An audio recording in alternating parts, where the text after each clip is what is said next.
Hey guys, welcome to another episode of Redstone for Beginners. I'm XTC, and as I'm pretty sure you saw in the title of this video, it will be about bud switches.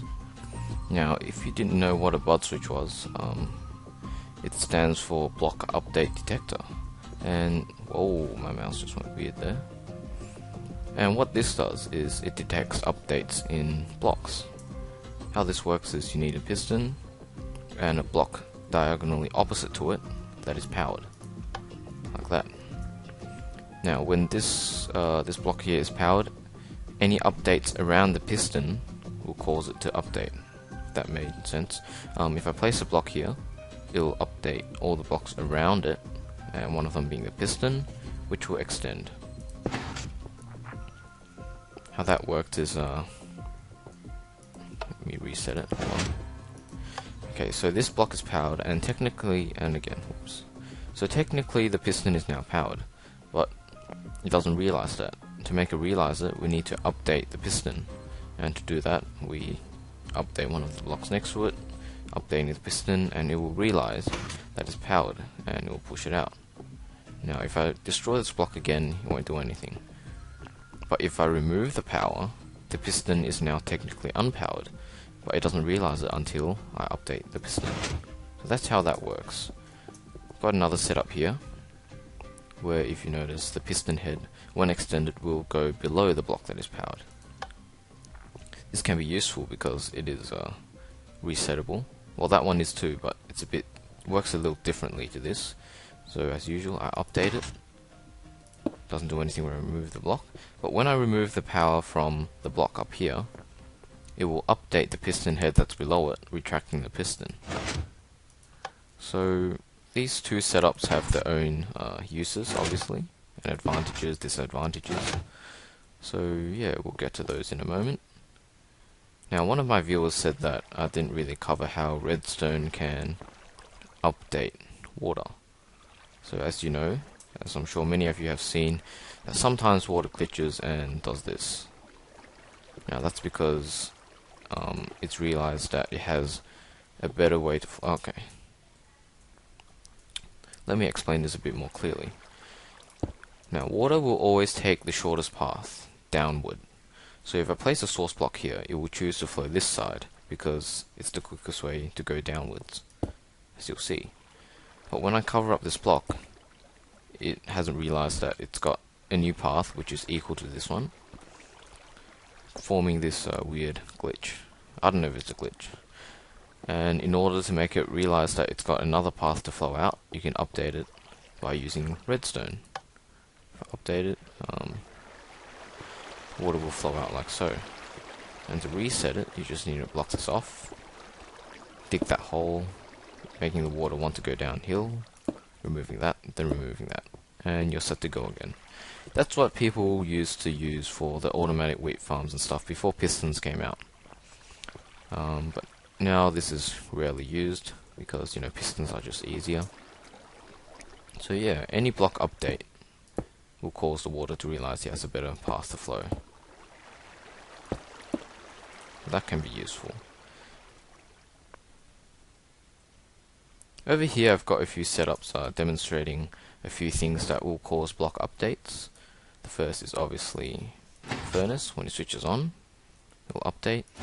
And if I reset the bud switch quickly, when the furnace finishes smelting, that is when it switches off, so not when an item's finished, when the flame switches off, it will also cause another update, as you saw. Obviously, any blocks being placed or broken next to it will cause an update. Now, when you place redstone on the block, it will actually update the block under it as well. So as you see, if I place a block here, it doesn't affect the piston, which doesn't cause it to update. But if I put a piece of redstone there, it will update the block below it as well, causing it to update the piston as well, and extending the head. Water flowing past the piston will also update it. And okay, this one's already shown, but okay. There we go. When grass grows onto a dirt block, it will also cause an update. Let's see if I can capture it. It's going to take a while, but take my word for it, it will. Now, what do I have here? Okay, I don't know what that is. But here is a simple resettable bud switch that is pretty much automatic. As you saw, when I placed the block there, it updated, it moved this over, and it reset itself. So when I break this block, it will trigger again. Now, how this works is pretty basic. If you watched my previous videos, you'll know that. Did I explain this? I don't know. But redstone power will power this block, and this repeater will pull the power from the block and send it to this block, which switches the torch off. This torch powers this block when it's on, but now it's not on, so this torch is on and powers this block, which is, as you can see, diagonally opposite to the piston. So when I update the block, this is what happens.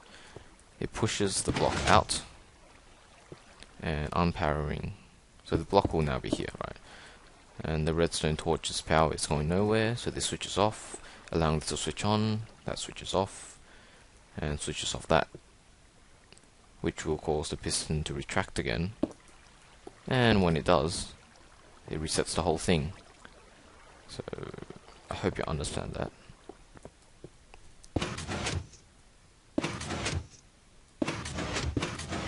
Okay, so that's how it works. Hopefully you understand. And basically, to build some cool things with it, we'll be using this prototype here. Now, I'm just going to quickly show how you can fix up a T flip-flop to this design. So this is exactly the same as that. And if you've seen my last tutorial, showing how you could use this piston here to create a T flip-flop, I've managed to make it a bit smaller like this. So here's the redstone pulsar, that's right, redstone pulsar, which will send a quick pulse through this torch to the piston.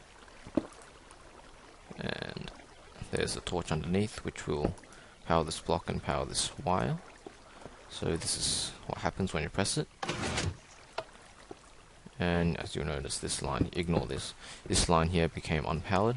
When I press it again, it stays on after I press it. Now ignore the fact that this button's powering this line, it doesn't really do anything to it.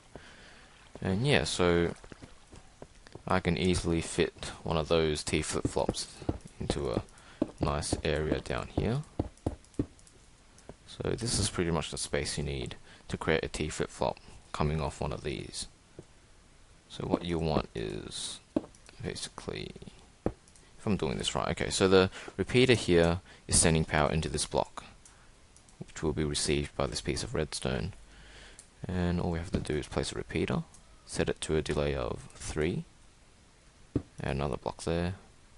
This block is where redstone torch will go on, not there, but over here, and a piece of redstone there as well.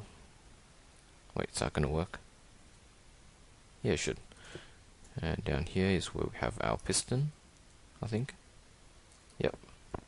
So that will power our piston. So we need a sticky piston for this, obviously. And a torch in that hole. And when there's a block on top, it will transmit power next to it. Oh. So that's pretty much all you need.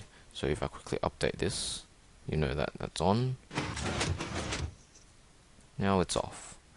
And I break this, and it's back on again. So this is how we can create pretty much T flip-flops using a bud switch.